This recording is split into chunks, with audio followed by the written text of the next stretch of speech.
Many men today struggle with issues like infidelity, porn addiction, or compulsive sexual behavior, often rooted in shame, unmet emotional needs, or a lack of healthy role models. How can men start to break those destructive patterns and move toward healthier relationships and a stronger sense of self? We all have shame inside, okay? So any problem somebody has, we can say it's shame. And so let's put that off to the side, what we can do about that. Shame goes away for a man, when you're producing healthy testosterone and your stress hormones are low. Shame is a stress emotion. It's a stress emotion.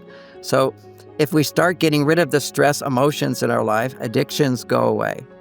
But we have to know what an addiction is. When we call it an addiction, is something that we do that's not good for us. So the first step is you have to know what's not good for you. And porn is not good for you. I was blessed, okay? The reason my testosterone's so high is that when I was in my 20s, when most guys are doing porn or having lots of sex or whatever, I was a celibate monk. So I learned how to not have to masturbate. Okay, I have no part of me. It's just like, what? It's like, I would feel very ashamed if I did it. And most men do afterwards. And they will think, oh, that's because society tells us not to do it. No, it's because you just lost your life force. I have lost money. I've made a lot of money, and I've also lost big chunks of money. And I would feel ashamed about that. And then I feel forgiveness. I have to learn to forgive myself, and I do. But whenever you lose something because of what you said or did or didn't do, you're going to feel shame. It's a normal human emotion. So just, if you feel ashamed, stop doing what you're doing that's making you feel ashamed. That's the solution. But how do you stop doing it? That's called addiction. Now, the number one cure for addiction is to realize, okay, what is it that I'm doing that I should stop? And then stop. But how do you stop? Well, why is it hard to stop? Once you know something's not good for you, then you say, I'm not going to do this anymore. But then you do it again and again, because when you have stress hormones, they hijack your brain.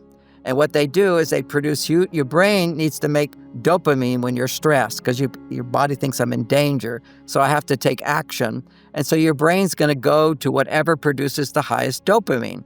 And that's going to be addictive substances, are all substances that are behaviors.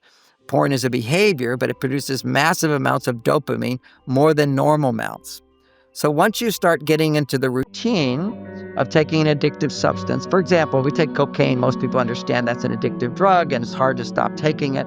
Why is it hard to stop taking it? Because it produces high dopamine levels. Now see, right now I'm earning my dopamine. I'm facing you, I'm trying to help people, give support. I'm making dopamine by setting a goal and taking action to achieve that goal. And I'm rewarded, I'm appreciated by that goal. Okay, so it all comes together for dopamine. Now, let's say in life I'm not feeling successful. I'm not doing things and getting appreciation and love and support. My testosterone goes down. I have stress hormones. I feel empty. Oh, I need a hit.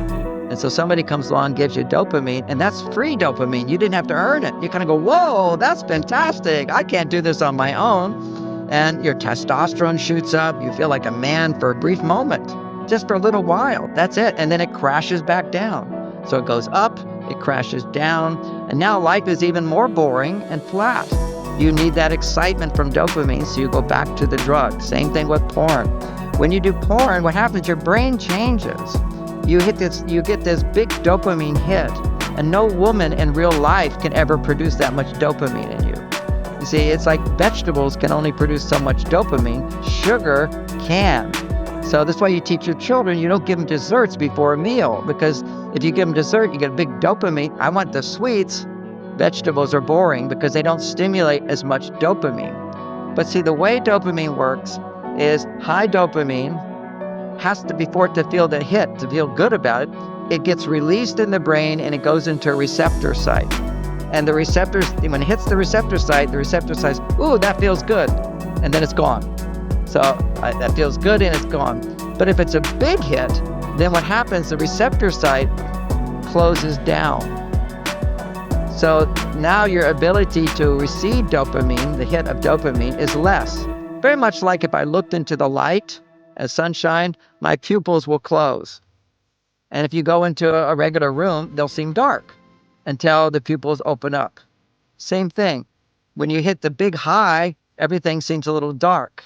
And then you feel like, oh, I need my high again, as opposed to staying in the dark until your pupils open up. And that's called withdrawal symptoms.